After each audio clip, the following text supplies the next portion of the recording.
جو تبلیغ اسلام مقصود ہے، مزارات کی بہتری مقصود ہے، عامت الناس کی ویلفیئر مقصود ہے.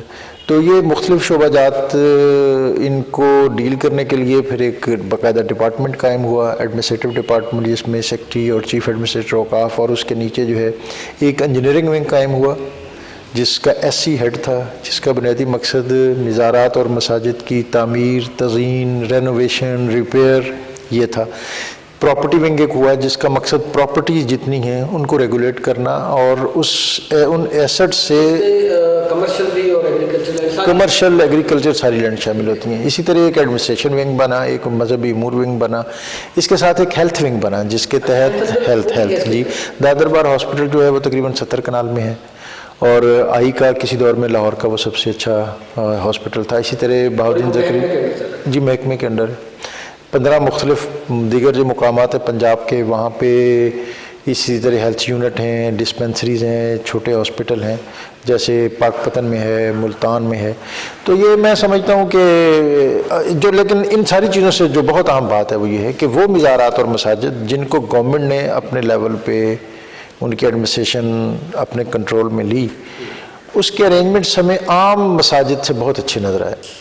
اس کی ایڈمنسٹریشن بہت اچھی تھی، ان کے ائمہ خطبہ، ان کا کیلیبر بہت اچھا تھا، ان کے جو توسیع منصوبہ جات ہوئے وہ بہت اچھے تھے. آپ دادربار کو دیکھیں. ڈاکٹر صاحب سوری میں بات آپ کی کٹ کر رہا ہوں، بات کے اندر سے جس طرح آپ فرما رہے ہیں کہ یہ مساجد، یہ جتنی مقدس مقامات ہیں، دربار ہیں، خانقاہیں ہیں، جب یہ گورنمنٹ کے انڈر آتی ہیں اسپیشلی مساجد، وہاں پہ علماء اکرام بہت سارے. دیکھیں یہ ایک میں سمجھتا ہوں کہ ہمارے دین میں تو اس کی کوئی گنجائش نہیں ہے کہ فرقہ واریت کو ہوا دی جائے. تو ظاہر ہے جب گورنمنٹ ایک چیز کو سنبھالتی ہے تو وہاں پہ خطبہ، تقریریں جو ہوتی ہوں گی وہ وہی ہوں گی جو ہمارا دین اسلام کہتا ہے، جو دین محمدی صلی اللہ علیہ وسلم کہتا ہے، اس کے مطابق جو ہے پھر وہ تبلیغ کرتے ہوں گے، اور اس کا معاشرے کے اندر جو ہے پازیٹیو جو ہے رسپانس جاتا ہوگا. یہ بہت میں سمجھتا ہوں کہ ریلیونٹ اور پراپر بات ہے جو آپ نے کی ہے.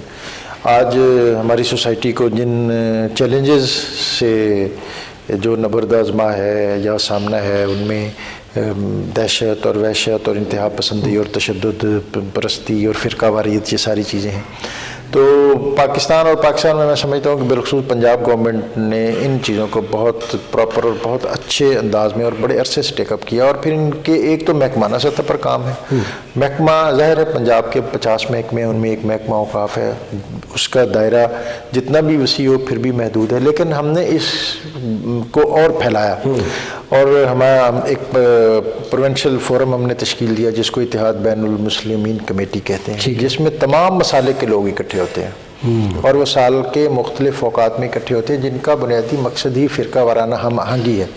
اور میں سمجھتا ہوں کہ یہ ماہانہ ہوتی ہے یا سمائی بھی ہوتی ہے. اس کا ایک ایگزیکٹو فورم ہوتا ہے جس میں یہ ماہانہ بنیادوں پر بھی ملتے ہیں، سالانہ ان کے 2-3 بہت اسپیشلی محرم میں ان کی ایکٹیویٹی جو ہے وہ بہت میٹر کرتی ہے، اور پورے پنجاب میں ان کے وفود جاتے ہیں جو ہیڈ کوارٹر پر مقامی علماء کے ساتھ مل کر بیٹھتے ہیں، اور اس سے اس طرح ہوا نہ خراب کی جائے فرقہ واریت کو، بلکہ اس سے ایک میسج آتا ہے کہ ہم علماء جو ہیں سارے، جب شیعہ، سنی، بریلوی، دیوبندی، اہل حدیث سارے اکٹھے موو کرتے ہیں تو یہ جو ایک صحیح اسپرٹ ہے اسلام کی کہ ٹھیک ہے آپ اپنا جو بھی ویو پوائنٹ رکھیں، لیکن جو اجتماعی ماحول ہے، کنسپٹ جو بھی ہے، لیکن وہاں پہ جتنے علماء کرام بیٹھے ہوتے ہیں اللہ ایک ہے، قرآن ایک ہے، نبی ایک ہے، لیکن سب کا ایمان یہ ہے، نماز کا طریقہ بس بالکل ایسے ہی ہے. اور اسی طرح اس کے ساتھ جو ہے نا جی ایک متحدہ علماء بورڈ ہے، پنجاب قرآن بورڈ ہے. متحدہ علماء بورڈ کا بنیادی مقصد ہی یہ ہے کہ لٹریچر اور ایسی اشتعال انگیز تقاریر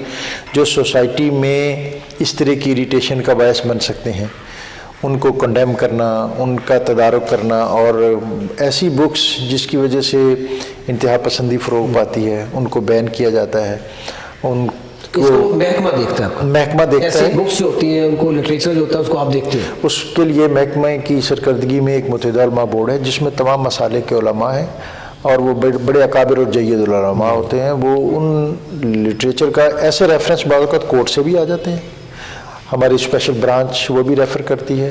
سوسائٹی کے عام لوگ دیگر جو ان چیزوں سے کوئی کنسرن رکھتے ہیں وہ بھی اپنی شکایت اور کمپلینٹ اس فورم کو پہنچاتے ہیں، اور ان کی جو ریلیونٹ کمیٹی ہے وہ اس کو ایگزامن کرتی ہے اور پھر اس پر اپنی ریکمنڈیشن دیتی ہے. وہ ریکمنڈیشن جو ہیں وہ اس پر بین بھی کر سکتی ہے، اس کو اس میں کچھ اصلاح کی سفارشات بھی کر سکتی ہے. تو بہرحال یہ ہے کہ ان چیزوں کو گنجائش ہو تو ان چیزوں کو دیکھنے کے لیے پراپر فورم. اسی طرح قرآن پاک جو صحیفہ ہدایت ہے اور صحیفہ انقلاب ہے، اس کی پراپر پرنٹنگ. آج ہمارے یہاں یہ بھی بڑی بدقسمتی ہے کہ قرآن پاک جو قرآن ایکٹ کے تحت جو کاغذ اس کے لیے اسپیسیفائی کیا گیا ہے، ہم اس پر وہ پرنٹ نہیں کرتے، عام نیوز پیپر پر پرنٹ کرتے ہیں، جس کی وجہ سے یہ قرآن پاک کے اوراق جلدی بوسیدہ ہو جاتے ہیں. آپ نے دیکھا ہوگا مساجد میں بہت بڑی تعداد میں پڑے ہوتے ہیں. آپ کے ہی محکمے کے اندر جو ہے قرآن اسٹڈی ایک وہ بنایا گیا ایک سسٹم، وہ پنجاب انسٹیٹیوٹ آف قرآن نہیں، پنجاب قرآن بورڈ نے بتایا کہ پنجاب قرآن بورڈ جو ہے وہ پنجاب قرآن ایکٹ کے تحت ان ایشوز کو اسپیشلی دیکھتا ہے. ٹھیک ہے. یہ ہے قرآن پاک کی معیاری پرنٹنگ، اور جو قرآن پاک کے اوراق بوسیدہ ہو جاتے ہیں اس کی ڈسپوزل. یہ اس ایشو کو میں اس کے ساتھ آتا ہوں. دوسرا جو آپ بات کر رہے ہیں وہ ہے Punjab institute of Quran and سیرت اسٹڈیز. یہ ہے قرآن پاک اور سیرت طیبہ اسوہ رسول صلی اللہ علیہ وسلم، اس کی ترویج اور تشہیر اور تحقیق اس کا مرکز. اور یہ اپر مال پہ 53 کنال جگہ ہے اور بہت عالی شان بلڈنگ ہے، جس کے لیے اسمبلی نے ایکٹ پاس کر دیا ہے، اور اب اس کے لیے موجودہ حکومت نے بجٹ اپروو کر دیا ہے. اس کی پوسٹیں کچھ ہم نے ایڈورٹائز کر دی ہیں، کچھ کرنے جا رہے ہیں. اس کے اکیڈیمکس جو ہیں ان کا تعین ہو گیا ہے، علماء جو ہیں ان کے وہاں پہ ریفریشر کورسز شروع ہو گئے ہیں. فعال ہونے کے بعد دیکھیں ظاہر ہے یہ پرنٹنگ ہر جگہ سے، عام جگہ سے تو ہو نہیں سکتا قرآن مجید فرقان حمید، کیونکہ اس میں ایک زبر زیر ایک لفظ کا ساری چیزوں کو دیکھا جائے گا. تو پھر جو معیاری پرنٹنگ کی بات ہو رہی ہے تو اس پہ دیکھا جائے گا اسپیشلی معیاری پرنٹنگ جو ہے وہ اب بھی مانیٹر ہو رہی ہے پنجاب قرآن بورڈ کے تحت، جس میں ایک تو ہے اغلاط کی نشاندہی، یعنی پہلی یہ پریورٹی ہے کہ اغلاط سے مبرہ قرآن پاک ہو. اس کے لیے باقاعدہ پروف ریڈرز کا ایک پینل ہے. کوئی ادارہ اس وقت تک قرآن پاک چھاپ ہی نہیں سکتا جب تک وہ گورنمنٹ کے پاس بطور ناشر قرآن رجسٹرڈ نہ ہو. بالکل صحیح ہے، بالکل صحیح. دوسرا اس کا جو ٹیکسٹ ہے وہ گورنمنٹ کے رجسٹرڈ پروف ریڈر سے اٹیسٹ نہ ہو، وہ ویریفائی کرے کہ میں نے اس کو پڑھ لیا، اسٹیمپ لگی ہوتی ہے. تیسری اہم ترین بات ہے جہاں تھوڑا سا میں سمجھتا ہوں کہ وہ اسٹینڈرڈ اس طرح برقرار نہیں رہتا، وہ ہے قرآن پیپر یا قرآن پاک کے لیے جو اسپیسیفک پیپر قرآن ایکٹ میں مینشن ہے، وہ 56 گرام ہے یا 60 گرام ہے، وہ اس پر اگر چھپے تو اس کا حسن اور زیادہ بڑھ جاتا ہے. ہمارے یہاں بعض اوقات یہ ہوتا ہے کہ ہم چیزوں کو اس کا ہدیہ کم رکھنے کے لیے یا اس کو عام لوگوں تک پہنچانے کے لیے غیر معیاری کاغذ پر جب قرآن پاک چھاپتے ہیں تو اس سے اس کی بے ادبی کے جو امکانات ہیں وہ بہت بڑھ جاتے ہیں، اس لیے کہ اس میں پھر بوسیدگی جلدی ہوتی ہے. بوسیدہ ہونے کے بعد اس کی ڈسپوزل ہے. اب آپ دیکھتے ہیں کہ مختلف جگہوں پر قرآن پاک کے ہمیں بوسیدہ اوراق ملتے ہیں. اب ہم نے تو یہاں قرآن ویل بنائے ہیں، وہاں اس کی ڈسپوزل کا اہتمام ہے. پھر مختلف جو بہتا ہوا پانی ہے اس کے دریا کے کنارے پر یہ اہتمام ہے. تو اس سلسلے میں آج آپ کے پروگرام کی وساطت سے لوگوں سے یہ بھی درخواست کروں گا کہ رمضان المبارک بھی آنے والا ہے. رمضان المبارک میں ان چیزوں کی طرف رغبت زیادہ بڑھ جاتی ہے، تو قرآن پاک کا جو ادب اور احترام ہے اس کو ملحوظ خاطر ایک تو رکھنا چاہیے، اس کی تعلیمات اور اس کا ابلاغ اس کا بھی اہتمام ہونا چاہیے. عام آدمی جو بالکل کر سکتا ہے اور ہم سب اپنے گھروں میں کر سکتے ہیں کہ قرآن پاک اس کو ایک تو ڈمپ نہیں کرنا چاہیے. ہمارے ہاں بعض اوقات پڑے رہتے ہیں اور زائدہ ضرورت پڑے رہتے ہیں.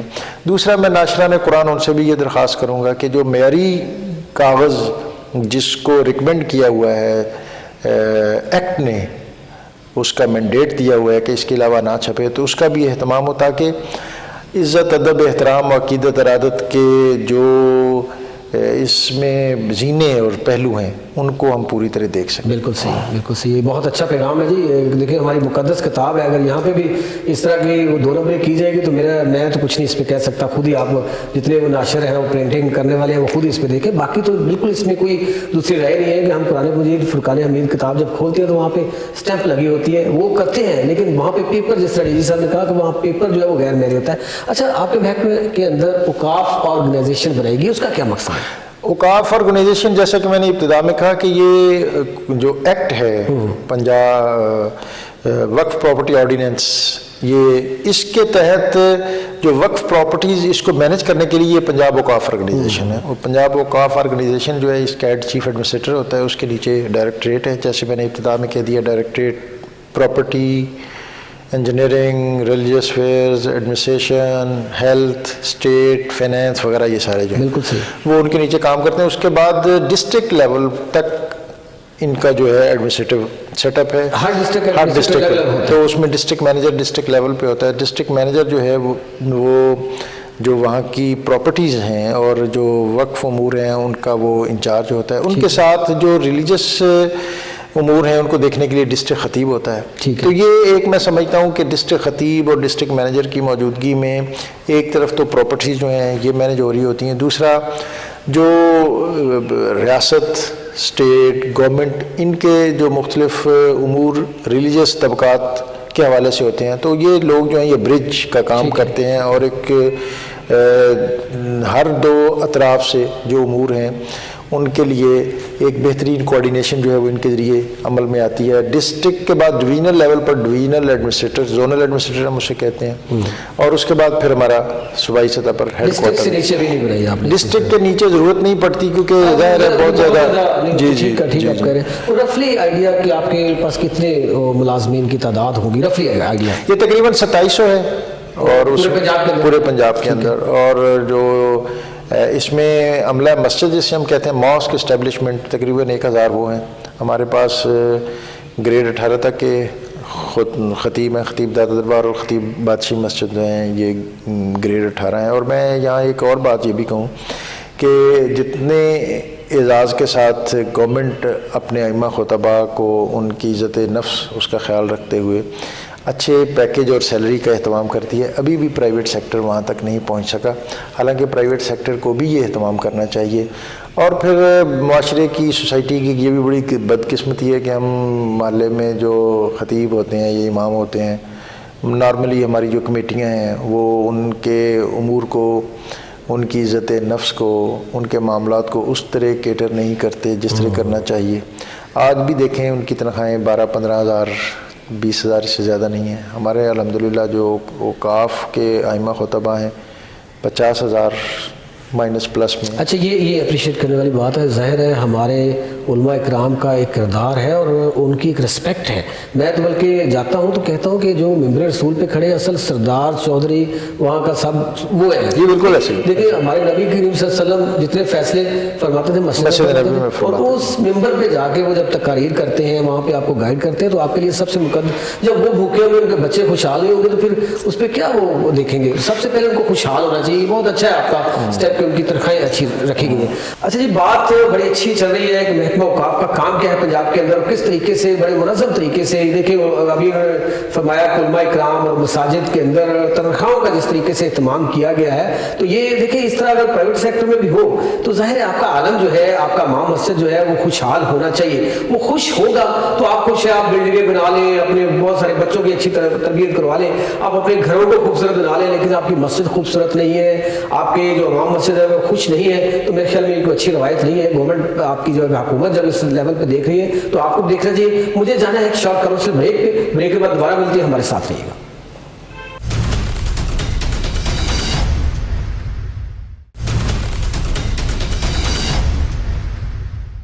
ویلکم بیک ناظرین، آج ہمارے ساتھ ڈی جی اوقاف ڈاکٹر سید طاہر رضا بخاری صاحب موجود ہیں۔ ڈاکٹر صاحب بڑی اچھی گفتگو، آپ علماء کرام کا بڑا خیال رکھتے ہیں اور یہ اسپیشلی فرقہ واریت جو ہے اس کے حوالے سے بھی بڑا اچھا کام کر رہے ہیں کہ یہ ہوا نہ پھیلے۔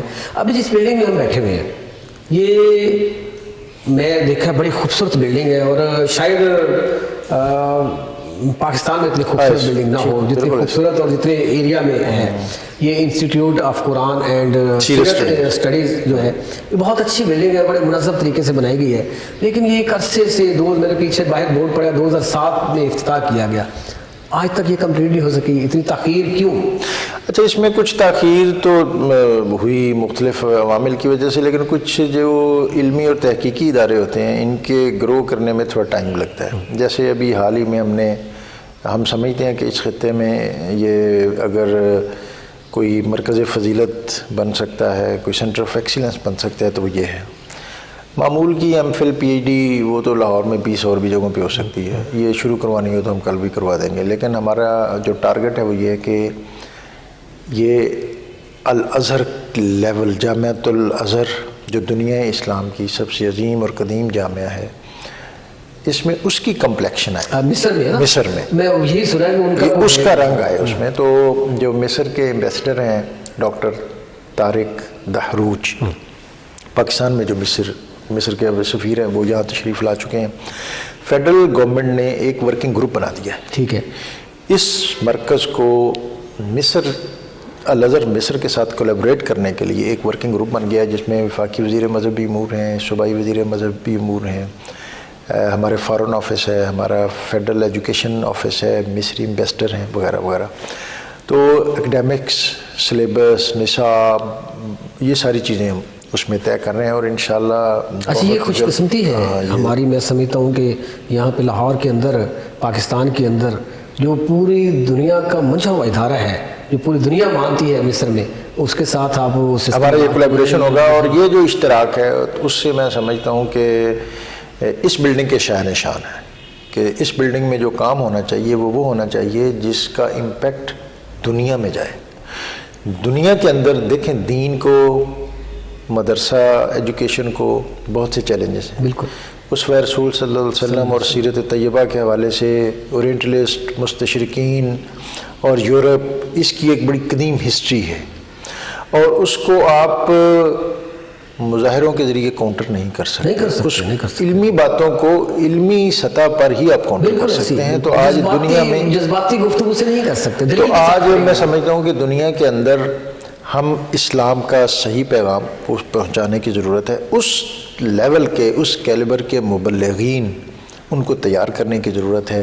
لینگویج بہت بڑا بیریئر ہے، بہت بڑا. ہم یہاں کی ہماری جو درسیات کی جتنی پروڈکشن ہے نارملی وہ انگریزی اور عربی بولنے کی ان کے اندر اس طرح کیپیسٹی نہیں ہوتی جتنی ایک یورپ میں، امریکہ میں، کینیڈا میں جانے والے اسکالر اور مبلغ کے پاس ہونی چاہیے. تو ہماری یہ خواہش ہے، خیال ہے. یہ بھی زبان کی اور گفتگو کے سٹائل کی جو بات کی نا، یہ مجھے آپ کی اسپیشلی بڑی اچھی بات لگی. اس کی ریزن یہ ہے کہ ہم بہت سارے ظاہر ہے الحمدللہ مسلمان ہیں، جمعہ پڑھتے ہیں، تقریریں سنتے ہیں. کچھ علماء کرام مختلف مذاہب جس سے بھی فرقے سے تعلق ہو، ہر فرقے میں جاتے ہیں ہم لوگ، لیکن وہاں پہ جا کے جب دیکھتے ہیں تو بڑی اچھی گفتگو فرماتے ہیں. ان کی بات ایک ایک لفظ اندر اتر رہا ہوتا ہے، کچھ نہ کچھ سبق لے کے نکلتے ہیں جمعے کو.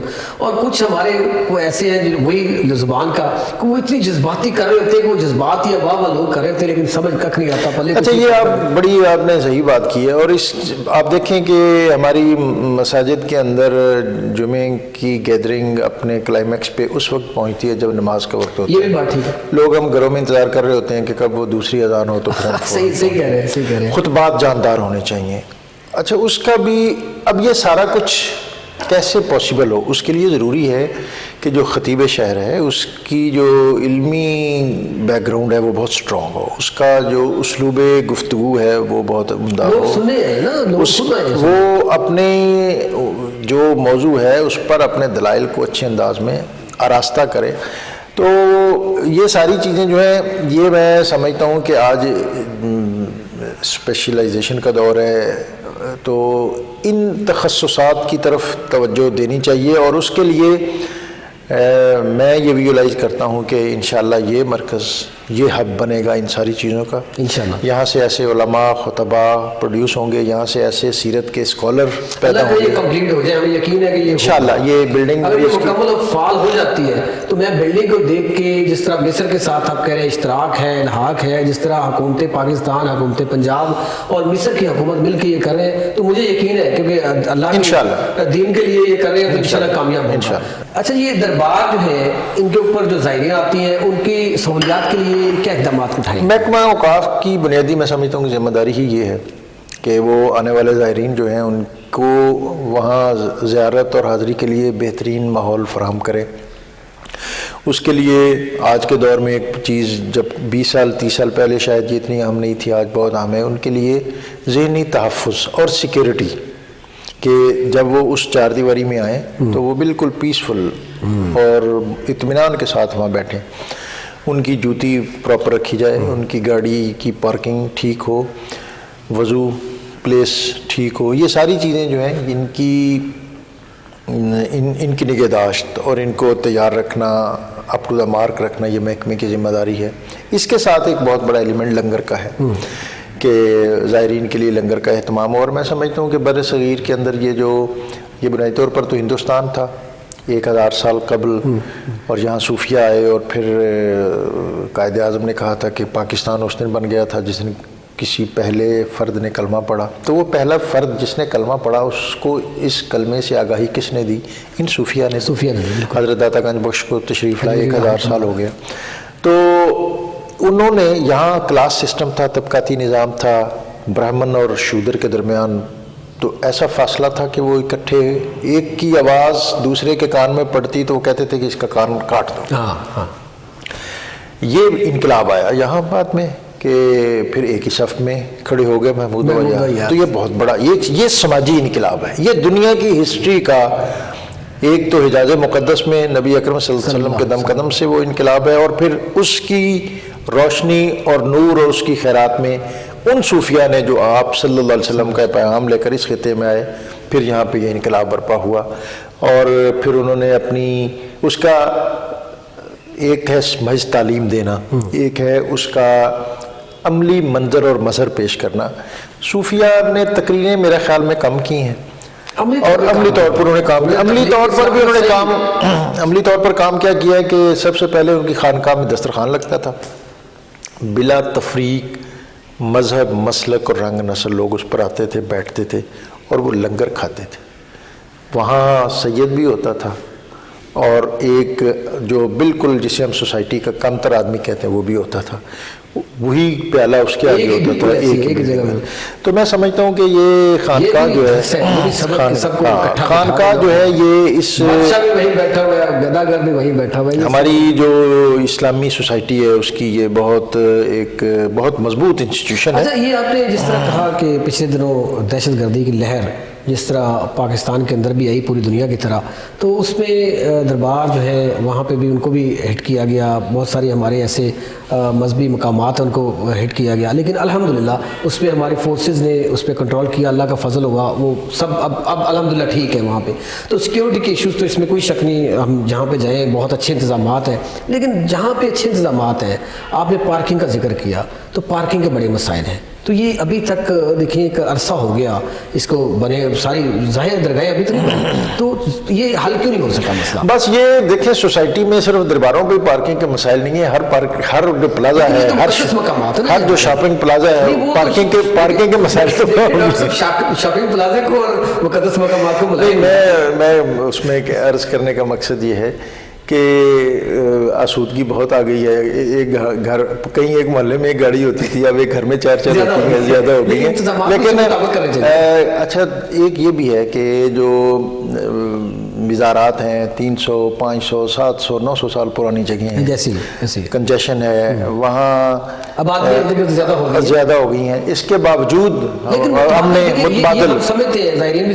متبادل ہم نے پورے ہر جگہ پہ جیسے کوئی نہ کوئی انتظام اور اہتمام ضرور رکھا ہوا ہے، اور کوئی آدمی اس وجہ سے حاضری سے محروم نہیں رہتا کہ اس کی شاید گاڑی پارک نہیں ہوئی اور وہ اندر نہیں جا سکا، تو یہ ہم، اور دوسرا ویسے میں آپ کو عرض کرتا ہوں ویسے آپ کو کہ دنیا کے اندر زیارات جہاں بھی ہوں، وہ خواہ دمشق میں ہوں، ایران میں ہوں، حجاز مقدس میں ہوں، جب کوئی آدمی کوئی زائر زیارات کے لیے جاتا ہے نا، تو وہ ایک مخصوص طرح کے حالات کے لیے وہ ذہنی طور پر تیار ہوتا ہے۔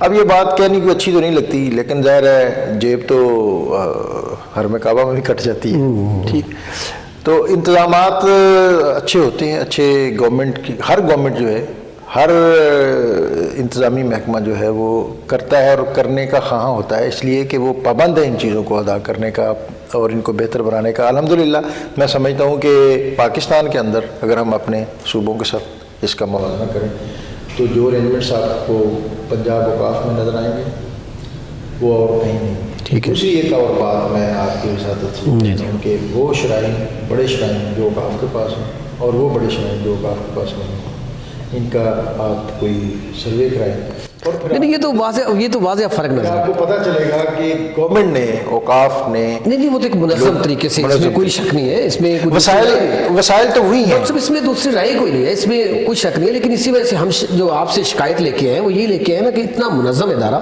اتنا اچھا کام کر رہا ہے، پھر بھی یہ دیکھیں اچھے کی گنجائش کرنے کی تو ہر وقت موجود ہوتی ہے، لیکن یہ اس کو تھوڑی سی اسپیڈ تیز ہونی چاہیے۔ نہیں انشاءاللہ ہم ان چیزوں کو، جوتوں کی آپ نے بات کی تو جوتے واش روم جب کو آتا ہے، پارکنگ اس کی چلے پارکنگ کو پرائیویٹ سیکٹر میں چلے گی، جوتوں کی بھی فیس لی جاتی ہے، تو اس کے اوپر تو کوئی فری نہیں کیا تھا؟ جوتے تو فری ہو گئے ہیں، ابھی نہیں کرتے ہیں جوتے فری ہو گئے ہیں اب، لیکن اب دیکھیں اوقاف کے پریمیسز میں فری ہیں، اب آپ جاتے ہیں، اب ہم نے تو ایک باکس لگا دیا، اب آپ نے رکھ دیا، اور اس کے بعد آپ کو خدشہ ہوگا جب تک واپس آتے جوتا ہونا بھی ہے یہ نہیں، ٹوکن والے کی رسپانسبلٹی اور ہے، اور فری آف کاسٹ ایک ارینجمنٹ جو ہے اس پر ہمارا ایک پورے ریک ہیں، اس پر ہماری سیکیورٹی نگرانی کر رہی ہے، اب اس میں لوگ پھر متبادل ڈھونڈتے ہیں، باہر وہ کہیں جیسے 10 لوگ آئے، سر جی یہ دیکھیں جو باہر بیٹھے ہوئے بندے ٹوکن والے بھی، وہ بھی آپ کی پرمیشن کے بغیر نہیں بیٹھ سکتے۔ نہیں ایسا نہیں ہے سر جو آپ کا جو وہاں پہ ایڈمنسٹریٹر اس کے بغیر کیسے بیٹھ سکتے ہیں وہ؟ ایک ہے اوقاف کا پریمیسز، ایک ہے کارپوریشن کا پریمیسز، داتا دربار کی جہاں دیوار ختم ہوتی ہے وہاں اوقاف کا اختیار بھی ختم، لیکن سر جی کچھ نہ کچھ ہے، گڑبڑ ہے۔ نہیں ایسا نہیں سر جی چیک کریں، میں اس کو نہیں مانتا، لیکن ظاہر ہے آپ کا یہ اپنا ویو پوائنٹ ہے، آپ کا حق ہے، آپ اس میں، لیکن آپ دیکھیں یہ آپ کی اچھی بات اس سے ہم یہ ہے کہ ہم ان چیزوں کو مزید بہتر بنانے کی کوشش کریں۔ اب یہ دیکھیں نا، اب یہی بات آپ کی کہ آپ ظاہر ہے کوئی نشئی ہے، نشہ کرنے والا ہے، وہ دیوار کے اندر، لیکن دیوار کے باہر اگر فٹ پاتھوں پہ دیکھیں تو وہاں پہ سو بھی رہے ہوتے ہیں، وہاں پہ نشئی جو ہے بیٹھے بھی ہوتے ہیں، کوئی ملنگ بنے ہوتے ہیں وہاں پہ آ کے، اور وہ نشے کے لیے کر رہے ہوتے ہیں، وہاں پہ جیبیں بھی وہی کاٹتے ہیں جیبیں بھی، تو اس کے لیے بھی کوئی حکومتیں، اس کے لیے ظاہر ہے ہم اداروں کے لیے ہم کوآرڈینیٹ کرتے ہیں، جو نارکوٹکس والے ہیں ان کے ساتھ مل کے کرتے ہیں، ہم خود بھی کیمپنگ کرتے ہیں، وہاں سے اس بہت سے سرچ آپریشن وہ بھی کرتے ہیں، لیکن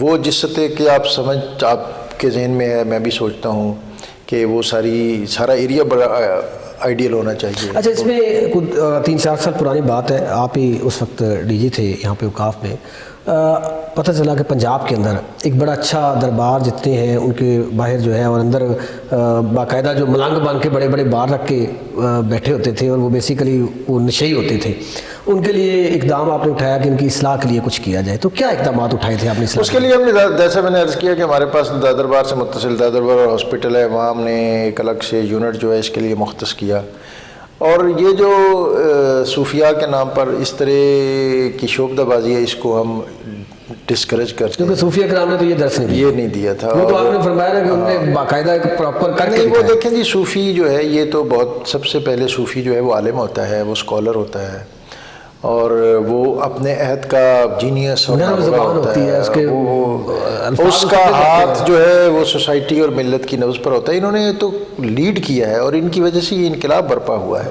تو آج اصل میں جس اصل حقیقت کی سوسائٹی میں جتنی ویلیو ہوتی ہے اسی کی پھر اتنی ہی ڈپلیکیٹس بھی بنتی ہیں، اور اس کے نام پر 2 نمبری بھی ہوتی ہے، تو یہ بڑی بدقسمتی ہے کہ مختلف لوگ جو ہیں وہ ناکام لوگ، نامراد لوگ، وہ اس طرح کے حال حلیے اپنا کر لوگوں کو چیٹ کرتے ہیں۔ اچھا اس میں کوئی شک نہیں ہے، ہم داتا علی گنج بخش جویری رحمۃ اللہ کے دربار شریف کی بات کر لیں، پاک پتن شریف کی، اور بھی درباروں کی بات کر لیں کہ یہاں بڑے ہیں، میں اس وجہ سے ان کا نام لے رہا ہوں، تو یہاں پہ پہلے بہت سارے اندر جا کے وہی جو ہے ملنگ کا بھیس بدل کے وہ اپنی دکانداری چمکا رہے ہوتے تھے، شعبدہ بازی دکھا کے، اس میں کمی آئی ہے، اس میں کیا آپریشن کیا، ہدایات ایڈمنسٹریٹر کو دی، کیا کیا آپ نے؟ آپریشن میں سمجھتا ہوں کہ اس نوعیت کا تو نہیں کہ ہم کوئی ایسا کریک ڈاؤن کریں، ان کو ان چیزوں کو ریفارم کرنے کی ضرورت ہوتی ہے، اور ریفارم کا جو بھی سلسلہ ہوتا ہے اس کا پروسیس ذرا سلو ہوتا ہے، لیکن الٹیمیٹلی اس کے نتائج جو ہیں وہ زیادہ مضبوط اور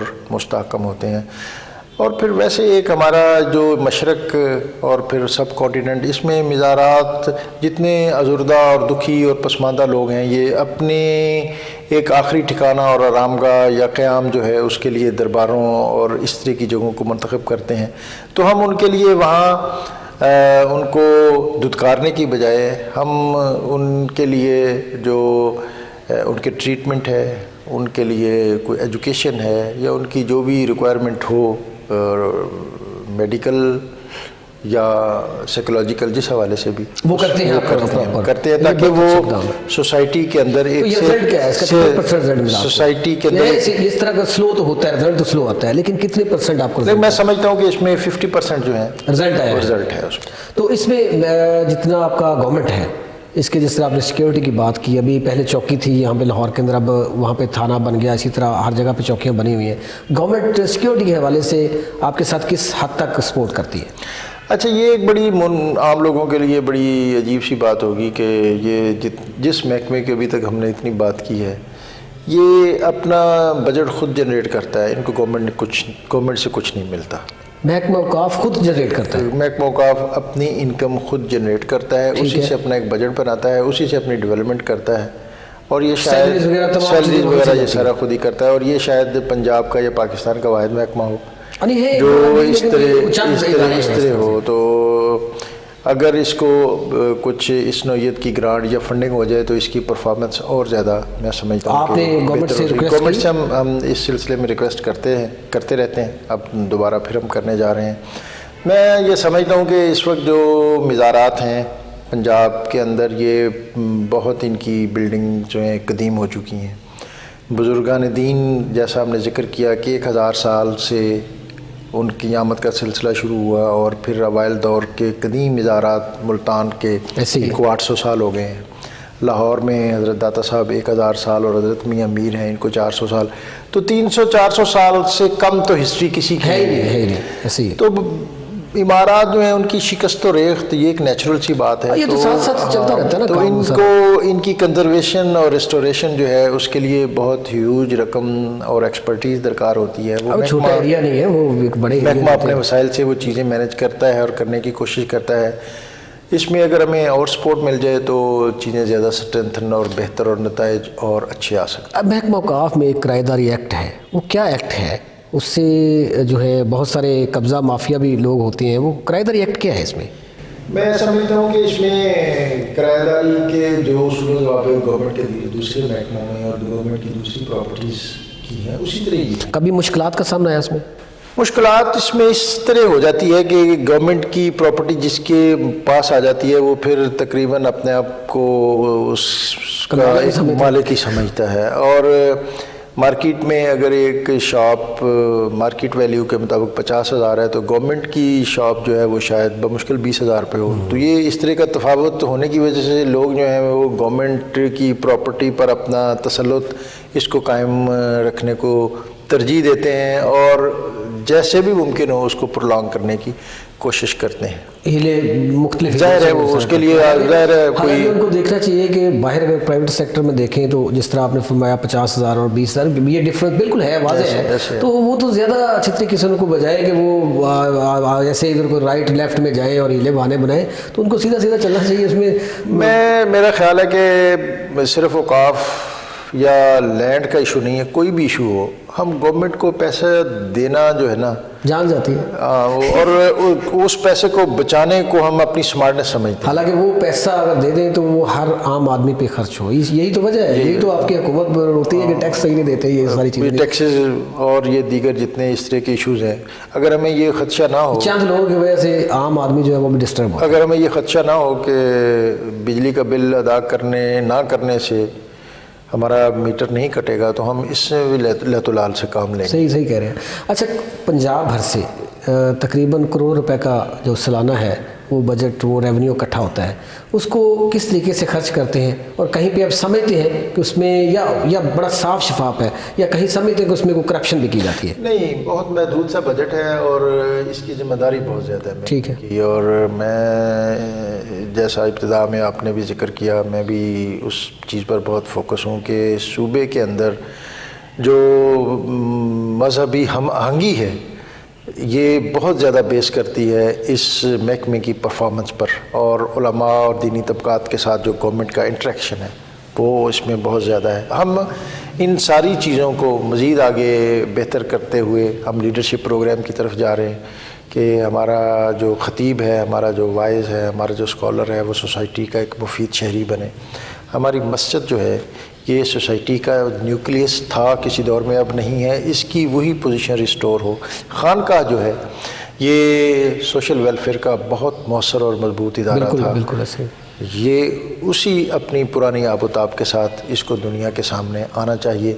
اور معاشرتی طور پر، سماجی طور پر یہ ادارے مسجد، مدرسہ اور خانقاہ جب تک مضبوط نہیں ہوں گے، سوسائٹی مجموعی طور پر بہتر نہیں ہو سکے. بالکل، بہت اچھی آپ گفتگو کر رہے ہیں. مجھے جانا ہے بریک پہ، بریک کے بعد دوبارہ ملتے ہیں، ہمارے ساتھ رہیے گا.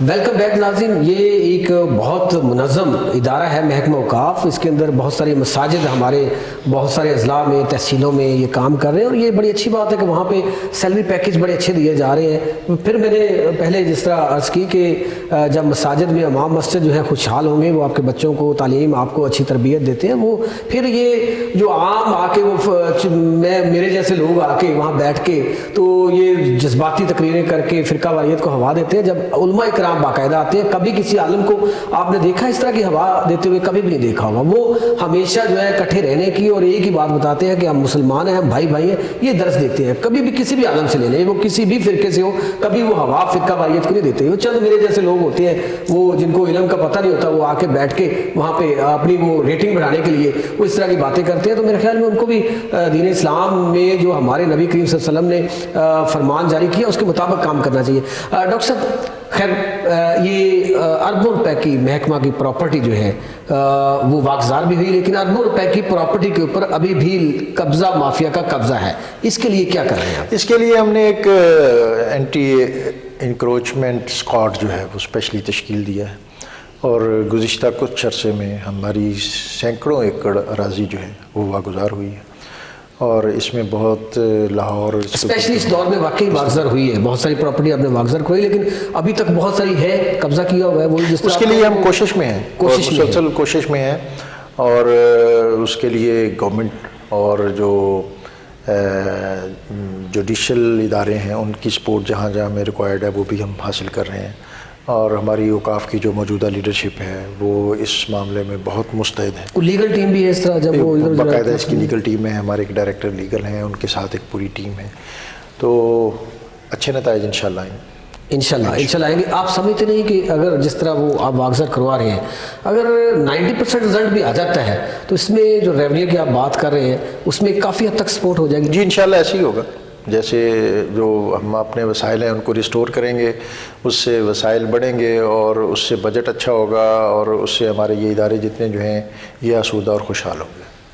30,000 روپے میں آپ نے سنا مسجد محمد خان میں جو واقعہ ہوا، کیا 30,000 روپے میں کسی مسجد کے اندر گانے کے لیے اجازت دے دینا یہ 30 لاکھ میں بھی 30 لاکھ میں بھی ہو گیا، 30 کروڑ میں بھی نہیں ہونی چاہیے. دیکھیں جو ایک بات ہے اصولی، ایک ہے اس حادثہ. پہ ایکشن کیا آپ لوگوں نے؟ اس میں کوئی شک نہیں ہے کہ ایکشن لیا آپ نے اس پہ. تو انہوں نے جیسے ابھی رمضان المبارک ہے، اور آپ کے بہت سے آپ کی طرح کے جو چینل ہیں، بھائی ہیں، وہ خواہش کرتے ہیں کہ جی ہم نے فلاں جگہ پہ بس اذان ریکارڈ کرنی ہے، فلاں جگہ پہ نماز کو دکھانا ہے، فلاں جگہ. تو اسی طرح کی کسی پرمیشن لے کر اس طرح کی آڑ میں کوئی شب خون مارے. اچھا وہ ایسے ہوا؟ ایسے ہوا وہ اس طرح کی کوئی لیکن یہ زیادتی نہیں ہے وہ جس نے بھی لیا، جس نے بھی لیا پرمیشن کس کے لیے؟ اور وہ ایک باقاعدہ فرم تھی، اچھا کمپنی تھی. اس میں تو خیر یہ سمجھ میں آتا ہے نا کہ ایک آپ کے پاس آئے اور آپ کو کہے جی میں نے گانا ریکارڈ کرنا، تو کبھی بھی آپ اجازت نہیں دیں گے. اور ہمارے رولز میں اس کی گنجائش ہی نہیں ہے. ہمارے رولز میں فلم، ڈرامہ اور اس نوعیت کی، اس قبیل کے جتنے بھی آئٹمز ہیں اس کی ان مقدس مقامات پر، بلکہ اگر آپ کے کسی بھی دین کی مسجد ہے کہ کوئی بھی مقدس مقامات کے ان کے اعزاز اور احترام کے یہ منافی چیزیں ہیں. بلکہ میں تو آتے ہیں لوگ تو خواہ وہ کسی نے اذان بھی شوٹ ریکارڈ کرنی ہو وہاں کی، تو میں تو پوچھتا ہوں کہ آپ کا جو اسکواڈ ہے اس میں کوئی ایسا کسی نے لباس بھی نہ پہنا ہو کہ جو اس مسجد یا اس مقدس مقام کے حرمت کے منافی. پیغام جانا ہے پوری دنیا میں، تو وہاں پہ وہ ایسا نہ ہو. ہمارے آپ سمجھتے ہیں کہ یہ جو ہمارے ریکارڈنگ وغیرہ کرنے والے لوگ ہوتے ہیں ان کو بھی کچھ چیزیں یہ سمجھتے ہیں کہ معاف نہیں بالکل ٹھیک ہے، یہ خیال کرنا چاہیے. میں تو ان کے جو ان کے ہر معاشرے کی ہر فرد کی ذمہ داری ہے، جب وہ اپنا کردار ادا کرے گا تو بہتر ہوگا. ہر کسی کے اوپر بندہ کیمرہ یا سیکیورٹی گارڈ نہیں دے سکتا، ہمارا بھی معاشرے میں کام ہے کوئی نہ کوئی. تو یہ جتنے دربار ہیں، مساجد ہیں، یہ محکمے کے اندر آتے ہیں جو اس کی جوڈیکشن میں آتے ہیں وہاں پہ کوئی کیمرے بھی سسٹم کو نصب کیے ہیں سیکیورٹی کے لیے؟ CCTVs کا جو سسٹم ہے وہ تو ہمارا سینٹرلائزڈ بھی ہے اور ہر جگہ پر بھی ہے، اور پورے پنجاب کو پورے پنجاب کو ہمارا ہیڈ آفس میں بیٹھ کے وہاں سے دیکھتے ہیں۔ پھر یہ کہ ابھی میں چند اس سے بہت سارے یہ جیب کترے اور چور جو آتے ہیں وہ بھی پکڑے جاتے ہوں گے اس سے۔ ابھی چند دن پہلے پاکستان کا یا بر صغیر کا ایک بہت بڑا ایونٹ ہوتا ہے جو دربار حضرت سخی سرور کا عرس تھا، میں وہاں گیا تو میں نے وہاں جا کے جو دیگر امور کے علاوہ سب سے ضروری چیز دیکھی کہ کنٹرول روم کہاں ہے۔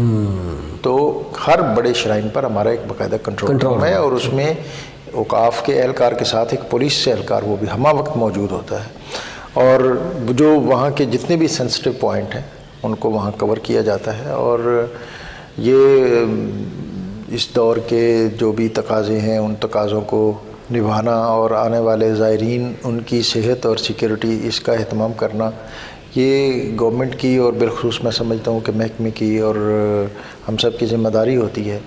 اور ہمارے جو وہاں موجود علماء ہوتے ہیں ان سے ہم خصوصی درخواست کرتے ہیں کہ وہ یہ دعا کیا کریں کہ جو زائر آئے ہیں یہ بحفاظت اپنے گھروں کو اسی طرح جائیں جس طرح جس کو شکر ہے، اور اپنی تمنائیں مرادیں جو لے کے آئیں۔ تو گھر سے جب کوئی آدمی کسی کا مہمان بن کے نکلتا ہے تو وہ گھر پہنچنے تک اخلاقی طور پر اس کی ذمہ داری میں رہتا ہے۔ تو اسی طرح اب دیکھیں پرانے لوگ جب کہتے تھے اچھا جی گھر جا کے پھر اپنی خیر خیریت کی اطلاع دینا، تو یہ ہم آج کل تو جدید دور ہو گیا نا فون پہ، اب تو ظاہر ہے اب تو راستے میں جاتے ہوئے بہت سی باتیں جو ہے آپ شیئر کرتے جاتے ہیں۔ تو بہرحال یہ ہمارا جو یہاں کا ایک رواج اور کلچر ہے، اور یہاں بر صغیر میں دیکھیں جو یہاں جیسے ہم نے ابتدا میں بھی مختلف جو باتیں کی اس میں یہ یہاں کا جو 90% طبقہ ہے بر صغیر کا وہ کسی نہ کسی مزار اور کسی نہ کسی خانوادے کے ساتھ وابستہ ہے، اس لیے کہ ان کو اسلام پہنچا ہی انہی لوگوں کی وساطت سے ہے، اور ان کی اٹیچمنٹ اور وابستگی جو ہے وہ اب بھی کسی نہ کسی طرح ان جگہوں سے برقرار ہے۔ بالکل ایسے، اور وہ سالانہ بنیادوں پر، ہفتہ وار، ماہانہ، وہ اپنی ان مقدس جگہوں پر اور ان خانوادوں اور خانقاہوں پر ضرور حاضری دیتے ہیں، اور حاضری کا کرام کے بعد نبی کریم صلی اللہ علیہ وسلم کے بعد صحابہ کرام نے دین پھیلایا، اس کے بعد اولیاء اللہ اور صوفیہ نے پھیلایا نا جی، وہی ہم تک لے کے آئے دین۔ ہمیں کیا پتہ تھا اس خطے میں کیا پتہ تھا دین کا؟ یہاں پہ صوفیہ اور یہ اللہ کے جو بندے، اور اگر یہ صوفیہ یہاں نہ آتے تو میری یہ بڑی بلنٹ اور واضح رائے ہے کہ نہ جانے ہم بھی کہیں کسی یہاں کے لوگ مندر اور گردوارے نہ جانے کہاں بھٹک رہے ہوتے۔ تو یہ دراصل ایک جب ہم ان کے مزارات پر جاتے ہیں تو وہاں کچھ اپنی مناجات پیش کرتے ہیں، اور وہاں حاضری کا ایک ایلیمنٹ یہ بھی ہوتا ہے کہ ہم ان کا تشکر بھی بجا لاتے ہیں کہ ان لوگوں کے آنے سے یہاں اسلام کی زور، نور اور روشنی پہنچی، اور آج یہ جو خطہ اللہ تعالیٰ نے ہمیں عطا کیا ہوا ہے جہاں ہم آزادی سے سانس لیتے ہیں، اس کا جو اوریجن اور اس کی بنیاد جو ہے وہ ان صوفیہ کی کاوشیں ہیں کہ جس کے سبب اس خطے کے اندر بر صغیر کے اندر اتنی بڑی تعداد مسلمانوں کی تھی اور ہوئی، کہ جس کے سبب یہ پھر ایک خطہ آزادی کی نعمت سے ہمکنار ہوا۔ اور بڑی دلچسپ بات جو علامہ اقبال حضرت داتا گنج بخش کے مزار پہ حاضری دیتے تھے اور بڑی کثرت سے دیتے تھے، انہوں نے کہا کہ جو خطبہ اہل آباد میں نے وہاں ترتیب دیا اور پھر اس میں جو ایک پاکستان کا تخیل پیش کیا، وہ پاکستان کے تخیل کا خیال مجھے اس وقت عطا ہوا جب میں تہجد کے وقت حضرت داتا گنج بخش کی بارگاہ میں تھا۔ تو یہ ایک روحانی اور باطنی فیض و برکات ہیں جس سے یہ خطہ جو ہے معمور ہے۔ تو ہمیں چاہیے کہ ہم باہمی رواداری اس کو اپنے اوپر لازم کریں، جو چھوٹے چھوٹے گروہی اختلافات ہیں ان سے پرہیز کریں، قرآن اور صاحب قرآن کے ساتھ اپنی کمٹمنٹ جو ہے اس کو بہت مضبوط کریں۔ اور آپ کے اس پروگرام کی وساطت سے بطور خاص میں یہ درخواست کروں گا کہ اب ماہ رمضان المبارک اس کی آمد ہے، اور ایک فطری جذبہ پیدا ہوتا ہے دین پڑھنے کا، دین کو سمجھنے کا۔ قرآن پاک کو سادہ پڑھنا یہ بھی ثواب کا باعث ہے، لیکن اس کی کسی ایک آیت کو اس کے پورے فہم کے ساتھ پڑھنا یہ اس ناظرہ پڑھنے سے بہت زیادہ بہتر اور عزت اور عظمت رکھتا ہے۔ اس کے ساتھ جو دوسرا اہتمام بہت زیادہ ضروری ہے وہ سیرت طیبہ اور اسوہ رسول صلی اللہ علیہ وسلم، اس کے ساتھ اپنی وابستگی پیدا کریں۔ اور اس اپنے گھروں کے اندر قرآن پاک کے ساتھ نبی اکرم صلی اللہ علیہ وسلم آپ کی سیرت کے حوالے سے کوئی کتاب وہ بھی ضرور رکھیں. آپ خود پڑھیں گے تو آپ کی فیملی اور آپ کے بچے جو ہیں وہ بھی آپ کو ماڈل سمجھتے ہوئے اس سے اپنا تعلق. ہمارے دین سے دوری یہی ہے کہ ہم جب اس کو مکمل ایک آیت کو پڑھ لیں گے اس کی فہم و تفہیم کا پتہ چل جائے گا, تشریح کا پتہ چل جائے گا, ترجمے کا پتہ چل جائے گا, اور نبی کریم صلی اللہ علیہ وسلم کی سیرت پہ پڑھیں گے تو یہ ہم جو بات پہ ہائپر ہوتے ہیں تو ہم سب چیزیں چھوڑ جائیں گے. بہت اچھا آپ نے کہا. اچھا, جہاں پہ یہ بات ہو رہی ہے وہاں پہ ایک ہمارے ذرائع کے مطابق ہمیں یہ پتہ چلا ہے کہ ڈاکٹر سید طاہر رضا بخاری صاحب بڑے طاقتور ڈی جی ہیں, کہ ان کے خلاف ذرائع کہہ رہے ہیں کہ پچھلے دنوں منسٹر صاحب نے ان کے خلاف کوئی اپلیکیشن دے دی سی ایم صاحب کو کہ ڈی جی صاحب کو ہٹا دیں جی عہدے سے, یہاں سے تبدیل کیا جائے, لیکن آپ پھر بھی اپنے عہدے پہ بیٹھے ہوئے ہیں. کیا آپ ان سے زیادہ طاقتور ہیں؟ نہیں, وزیر صاحب تو ہمارے بہت محترم ہیں, اور کوئی آدمی کسی پر بھی کوئی چارج فریم کر سکتا ہے, لیکن چارج کا فریم ہونا اور حقیقت کا واضح ہونا یہ تو دو مختلف چیزیں ہیں. اور اگر کوئی کسی پر کوئی ایلیگیشن ہو اور اس الزام کی تحقیق ہو اور تحقیق کے بعد اگر اس پر الزام ثابت نہ ہو تو پھر تو بیس لیس چیز ہے. یہاں پہ تو جس پہ الزام لگتا ہے وہ بہہ جاتا ہے, لیکن ڈاکٹر صاحب آج بھی اپنی سیٹ پہ بیٹھے نہیں. وہ میں تو سمجھتا ہوں کہ میں تو اس معاملے میں چونکہ میری ذات کا معاملہ ہے. اچھا, مجھے نہیں پتا, میں آپ کی ذات کا معاملہ میں بہت زیادہ اس پر کمنٹ نہیں کرتا, لیکن یہ ہے کہ پاکستان کے اندر ہمارے ہاں جو کلچر ہے وہ یہ ہے کہ اگر کوئی آدمی کام نہ کر رہا ہو تو وہ سکھی رہتا ہے. آپ کام کریں تو پھر آپ جو ہے وہ مختلف اطراف سے مختلف چیزوں کی زد میں رہتے ہیں. تو ہماری اتھارٹی. اچھا, یہ بات آپ کی بڑی ہے. جب آپ کام کریں گے, آپ جو اربوں روپے کی پراپرٹی ہے اس کے اوپر لینڈ مافیا نے قبضہ کیا تو ڈیفینیٹلی ایک لینڈ مافیا عام آدمی نہیں ہے, اس کا کہیں نہ کہیں اٹیچمنٹ ہوگی. جب اس کو چھیڑیں گے تو آپ کو بھی وہ کسی نہ کسی جگہ سے رائٹ لیفٹ سے چھیڑے گا. تنگ کریں اتنی آسانی سے, تو جو سالوں سال سے بیٹھا ہوا ہے, جو 20-30 سالوں سے قبضہ کیا ہوا, وہ اتنی آسانی سے نہیں کہ ڈاکٹر صاحب جائیں گے ان کو کہیں گے یار چھوڑ دیں تو چھوڑ دیں گے. ظاہر ہے وہ کسی طریقے سے چھڑوانا پڑے گا. تو ظاہر ہے آپ کی بات سے میں ایک اور جو نتیجہ مجھے ملا ہے وہ یہ بھی ہے کہ اگر آپ دیانتداری کے ساتھ اور اچھی نیت کے ساتھ اپنا کام کر رہے ہیں, یہ میں نے شرط رکھ دی ہے, دیانتداری کے ساتھ اور اچھے طریقے سے اپنا کام اگر آپ کر رہے ہیں تو پھر آپ کو بہت زیادہ پریشان اور گھبرانے کی ضرورت نہیں ہوتی.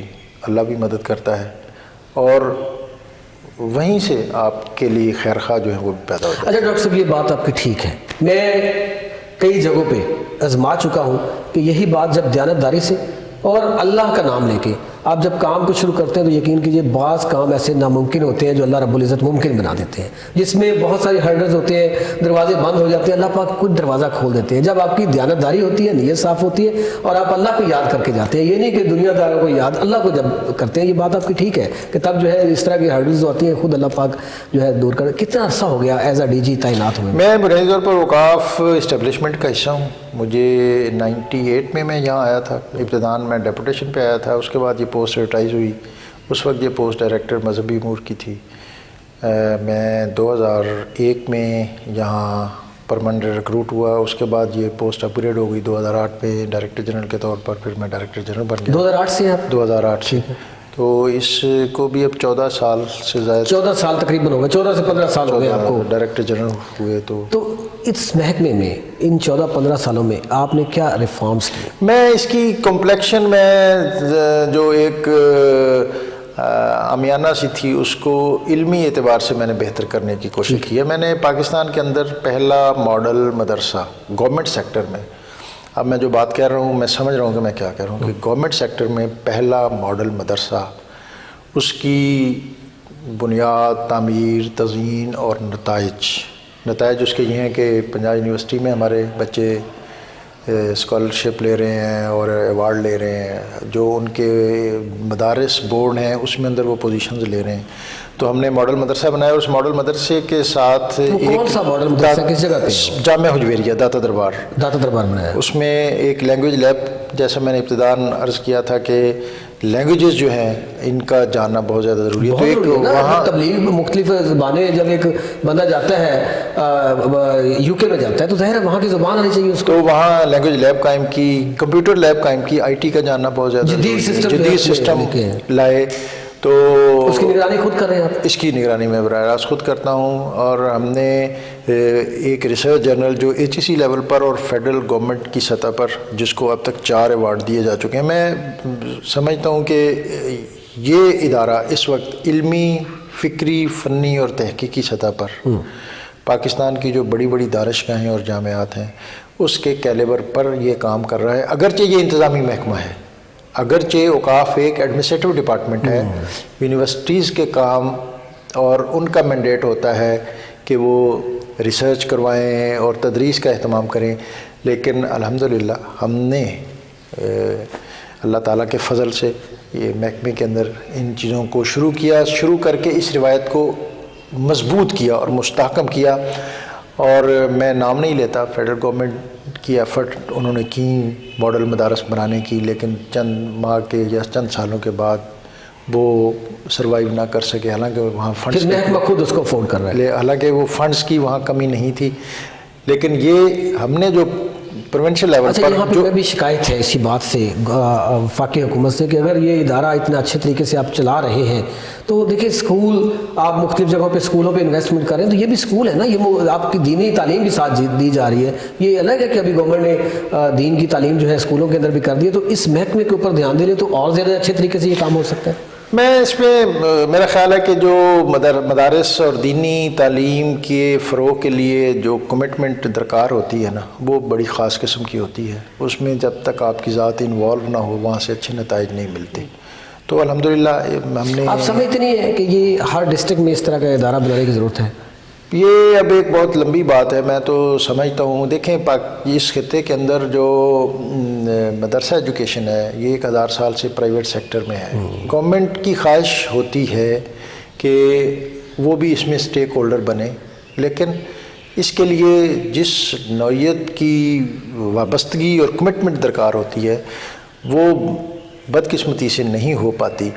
اگر ایسا ہو تو میں سمجھتا ہوں کہ جو چیلنجز ہیں مدرسہ ایجوکیشن کے حوالے سے یا گورنمنٹ کے مختلف اہداف ہیں جن کو پورا کرنے میں دقت ہوتی ہے. گورنمنٹ سے میں یہاں مراد گورنمنٹ سے میں یہاں مراد کوئی پارٹی پالیٹکس نہیں لے رہا، میں ریاست لے رہا ہوں.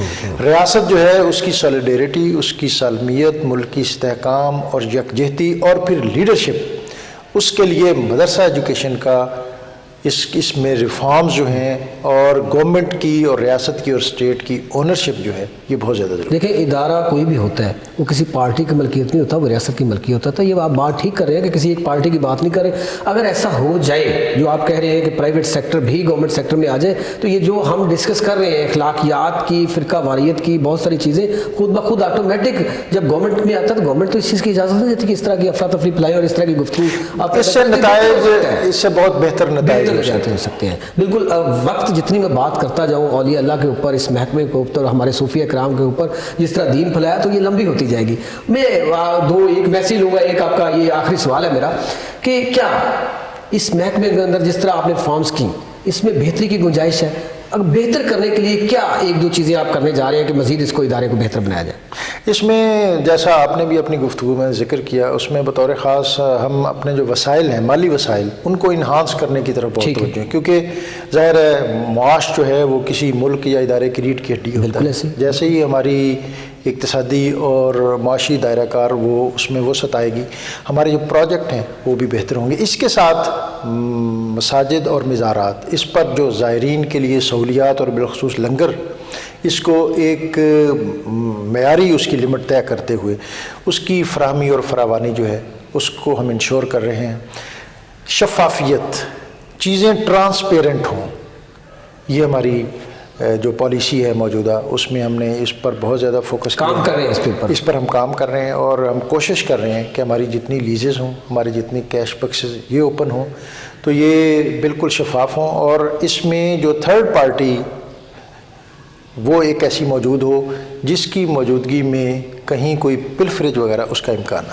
دیکھیں یہ ہمارے جتنی مقدس مقامات ہیں، جتنی ہماری درگاہیں ہیں، جتنی زیارتیں ہیں، ہم جاتے ہیں اسکول کے لیے، ہم اولیاء اللہ کو پڑھنے جاتے ہیں، وہاں پہ دعا کرنے جاتے ہیں اور وہاں سننے جاتے ہیں کہ ہمارے اس اللہ کے ولی نے، صوفی نے کیا کام کیا، اس دھرتی پہ کیا کام کیا، دین کس طریقے سے آیا.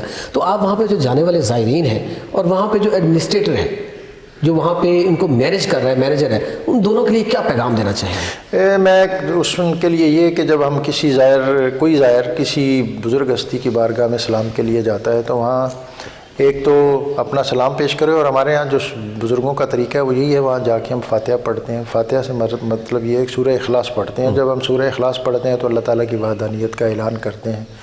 جب اللہ کی وحدانیت کا اعلان کرتے ہیں تو شرک اور بدعت نام کی چیزیں ختم ہو جاتی ہیں. صوفیہ جو ہیں یہ اس خطے میں اسلام کی تبلیغ، اللہ تعالیٰ کی وحدانیت اور نبی صلی اللہ علیہ وسلم کی رسالت، اس پیغام کو لے کر آئے تھے.